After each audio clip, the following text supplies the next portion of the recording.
Both the Mark 8mm and the Mini Mark 8mm controllers feature a small CR2032 3-volt coin battery. This powers a small circuit that stores the time and date on both your controllers, just like your computer. Now, if you remove this battery, or the battery is fully depleted, your time and date will reset to the 1st of January 2007. You'll simply need to remove the battery, replace it, and reconfigure your time and date. Now, these coin batteries can be found in virtually the same location on both controllers. On the Mark 8mm, you need a 7mm nut spinner to remove the 4 corner pillars, remove those expansion boards or lay those boards down. You'll find the coin battery just behind those.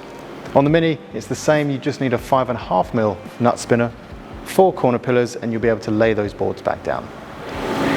Here we've got the back of a Mark 8mm.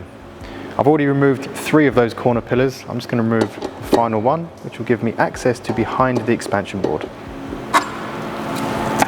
Now that's removed, I can carefully lift up my expansion board, careful of those cables, and I'm just going to lay it back down. You can see here we've got that coin battery just behind the clip, right next to the SD card.